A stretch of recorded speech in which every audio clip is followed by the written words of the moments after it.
উন্নত চিকিৎসার জন্য লন্ডনে গেছেন বিএনপির চেয়ারপারসন ও সাবেক প্রধানমন্ত্রী বেগম খালেদা জিয়া।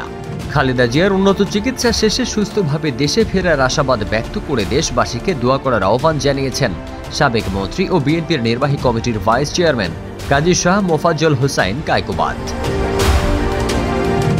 গণমাধ্যমে পাঠানো এক বিবৃতিতে তিনি বলেন, পতিত জালিম স্বৈরশাসক শেখ হাসিনার আমলে সবচেয়ে বেশি নির্যাতনের শিকার হয়েছেন সাবেক প্রধানমন্ত্রী ও বিএনপির চেয়ারপারসন বেগম খালেদা জিয়া।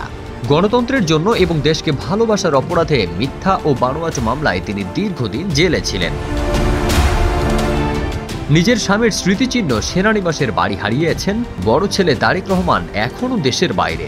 ছোট ছেলে আরাফাত রহমান কোকো দুনিয়া থেকে বিদায় নেন, তবুও হাল ছাড়েননি তিনি। গত 17 বছর ধরে লড়েছেন গণতন্ত্রের জন্য, দেশের মানুষের জন্য। খালেদা জিয়া যেন উন্নত চিকিৎসা শেষে সুস্থভাবে দেশে ফিরে আসতে পারেন, সেজন্য দেশবাসীর নিকট মহান আল্লাহ রাব্বুল আলামিনের কাছে প্রত্যেক মসজিদ, মাদ্রাসা, এতিমখানায় দোয়া করার আহ্বান জানান কায়কোবাদ। এ সময় বিবৃতিতে তিনি আরো বলেন, খালেদা জিয়া মানেই বাংলাদেশ। খালেদা জিয়াই গণতন্ত্রের মানুষ কন্যা। তিনি ফিরবেন সুস্থ হয়ে, গণতন্ত্র রক্ষার মূর্ত প্রতীক হয়ে, ইনশাআল্লাহ।